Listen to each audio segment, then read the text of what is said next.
All right, guys. So in this video, we're going to be talking about why I decided to trade in my 2022 Ram 2500 4x4 Laramie. We're going to be talking about the good, the bad, what I liked about it, what I disliked about it after owning it for the last 4 years. I literally got it in December 2021. We're also going to be breaking down why I decided to trade it in with brand new tires, brand new rims that cost me over 7 grand, lifted at 6.5 inches. So that way you can make an important buying decision to see if this is the truck for you and for your business. But it's super cold. It's like 45 degrees outside, super windy. I didn't bring a jacket. So let's jump inside so we can break everything down. All right, guys. So forgive me about the angle. I know it's super weird. I was trying to put this suction cup over there on the side of the windshield, but it couldn't hold the weight of the phone. Now, I did buy this GoPro, and I made a story about this on IG. So if you don't follow me on Instagram, it's Jorge_Yera_coach. Go follow me there. I did make a post about the Go Hero 13, like a GoPro. So that way I'm going to start making more like day in the life, more vlogs, more business content like this, raw, authentic, no editing. But for the meantime, I do have to use my phone because I'm waiting on a suction cup from GoPro that has to come in the mail. I think it's coming up at the end of this week. Now, as you saw, I'm trading in my 2022 Ram 2500 Laramie 4x4. And I want to give you the pros, the cons, and my experience throughout this whole 4 years of owning it. Let me see if you can hear the engine. Hold up.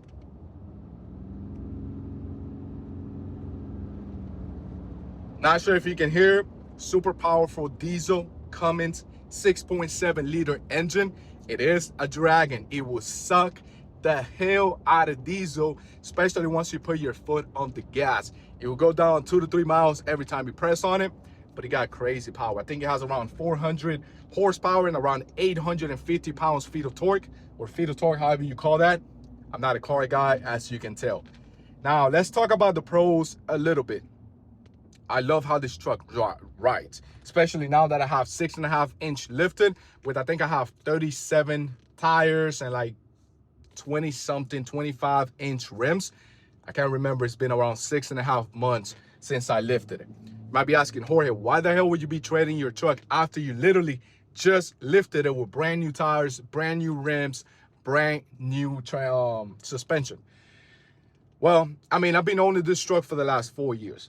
And a little bit about the pros: it can tow whatever you want. I've towed trailers before. I've towed 54-foot boom lift, which are crazy heavy as well. It can pull anything and everything. It is a super powerful truck. The transmission is super good. It's not gonna flinch. Bro, overall, I have no negative things to say about this engine. Now, let me give you a little bit of context on when did I buy it, why did I buy it, why, all of the context. So when I started my business back in 2020, as you guys, or some of you guys already know, I used to work, let me flip this. I used to work at AT&T as a sales rep. So I had a Dodge Challenger RT at the time. Obviously, you can't go to an estimate on that car. It was super fun to ride. And that's a hint for the next truck that I'm getting, which, subscribe. I don't have it yet. It's still in the service department, so I'm gonna get it soon, and I'll make a follow-up video on the new truck. But anyways, I used to have a 2020 Dodge Challenger RT. I traded it in for a 2021 Ram 1500 Bighorn, the basic model. No additions, no next level kits, nothing. It was the base off the base. It was just a work truck. I think I paid like 35 or 40 grand for it at the time. I filled it up with a bunch of dust. The seat had paint on it. The bed had paint on it. It was just a work truck. I did not take care of it. I didn't put any seat protections, anything at all. It was a mess. So one time, me and my dad were doing a new construction home at the time when I was still working in the field. And I noticed that there was an issue with the tailgate to where it didn't want to unlock. So I brought it to the dealership. And obviously, I'm a cars guy. I love cars. Not necessarily that I'm a mechanic, but I love cars. So I always wanted a diesel. Why? I don't fucking know, because I just thought it looked badass, and it does look badass. So long story short, I ended up with this truck back in the dealership, and altogether, I think it was like $72,000 that I financed this truck with. It cost me $72,000 in 2021. It was a 2022, December 2021 is when I bought it. It was a 2022 Ram 2500 diesel. So once I test drove it, definitely lifted it, or higher up, I should say. rides like crazy, like I showed you. Once you press on the gas, it will go. It got power, sounds nice. This is the Laramie. Again, I had the big horn, so it's definitely an upgrade. This one doesn't have the 12-inch screen. It doesn't have sunroof either, just the base of the Laramie. I think the other Laramie cost around 78 or 79 at the time. I didn't want to invest that much extra on it. So those are a little bit of the pros. I enjoyed this 4 years. I loved it. No complaints whatsoever. Now, let's talk a little bit about the cons. It's expensive as fuck to maintain it. First and foremost, maintenance on this truck, and I'm talking about DEF liquid, I'm talking about diesel, I'm talking about oil changes, tires, everything on this truck is going to be more expensive. Why this keeps rotating, bro? This is pissing me off. Everything on this truck is more expensive than just your regular gas. I mean, it's understandable. They say transmissions and engine will last you 400,000 miles, but at that time, you probably have invested 2 to 3 trucks that you could have bought that were maybe gas that maybe lasted you 100,000 miles. So that's something to consider. And I'll give you a little bit of a story. I didn't know what DEF fluid was. I didn't do my research on it. I literally got sold. I can be 100% transparent. I was 22 or 22 years old at the time. Still young. I love cars. So me and my wife headed to New Orleans. We were headed out there, and then the little light pops up that says you have 250 miles left until we bring your speed down to 5 miles per hour. It's like, what the fuck? What does that mean? So I called the dealership. It was like a month after I bought it. And they were like, no, you just got to fill up your DEF fluid. So I went to a gas station, bought the 2.5 gallon tank of DEF fluid, loaded it in, which, by the way, that's around 20 bucks each, 2.5. This fits around 5 gallons per tank. So it's around 40 bucks every time you fill it up. And you fill it up depending on how much you drive around every couple of months. So that's an extra expense. Now, whenever you go to your oil change, it's going to start around about $189 to about $200 your base oil change for 10,000 miles. And there's always a filter, some add-on that you have to add whenever you head that way. So it's never really 200 bucks to change the oil on these trucks. And most of you guys are handy or you know how to do it. I've never been taught, so I'm not going to really go down there and try to do that. So every time that I go to do an oil change, it's around $400 to $500. And I drive a lot. The first 2 years, I put around 60,000 miles on it. Now it has 106,000 miles on it at the point of this recording when I'm trading in. What else? Diesel. A lot of people tell you that diesel will ride a lot longer. Bullshit, it really doesn't. It's the same shit as gas, maybe less. Because once you press on this gas, it's going to shrink. It's going to eat like a dragon.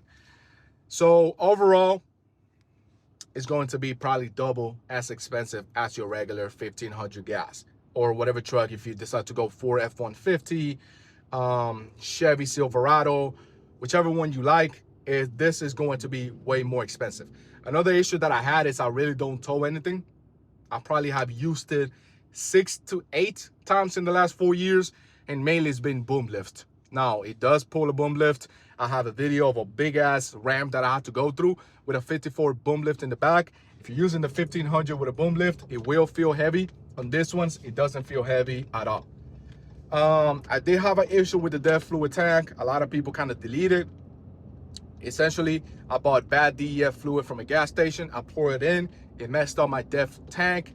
It messed up my filters. It messed up everything. It ended up costing me around $3 grand, $2,500 to $3 grand at the dealership to change it out. Some of you guys are gonna say, oh yeah, I would have done it myself. Cool. If you want to, go ahead and invest in it. It is going to be more expensive overall. What else? What else can we talk about it? What else? Oh, it has a 75,000 mile. I think it's a 50,000 miles. You have to bring it to the dealership for a service. At 75, you have to bring it in again. I think at 85, you have to bring it in again. Again, tires are more expensive. Maintenance is more expensive. Overall, it's more expensive. Now, final conclusions. Jorge, now in 2025, well, first and foremost, why are you trading in it? Well, because I want something new, something different. And again, stay tuned for that video. Subscribe if you're new. Let me know any guesses in the comments below of which truck you think I'm getting. Hint, it is a truck. Hint, it's different than this one. So if you get it right, I'll let you know and I'll heart your comment. So make sure you put your guess down in the comments below of which truck you think I'm getting up next, and also what year. Now with the experience that you got now, oh, I didn't finish the story. I just got a good deal on it and I love that truck, so I'm gonna just buy it. Anyways, with the experience that you, after owning it for 4 years, Jorge, would you do it again? Would you invest in another truck like this? The short answer is no. The long answer is yes. Let me explain. So I wouldn't invest in another one like this in the same scenario that I am in. Now, if you own a construction business, if you don't have a van, like I have a company van that my project manager drives, so I don't need to tow anything. If you have a trailer that you have to tow every single day to work, to commute, to do everything, then it might be a smart investment. Might. You can still do that with a 1500, and you can still do that with a lot of trucks. Now, with my situation, it was more of an impulse buy, and I've never really regretted it. I made plenty of videos like this in the past of me talking about how this truck has made me work harder because of the monthly installments. It's been overall a great truck. I have no complaints other than the maintenance side of things that is crazy expensive. But I just don't use it, man. I don't tow a lot. Like, as you see, I'm not towing anything right now. So there's really no point of me owning this truck if I don't plan to tow all of the time. It's just a waste of money, waste of maintenance. I'd rather save that and reinvest it into marketing, paid advertisement, into developing myself, learning more.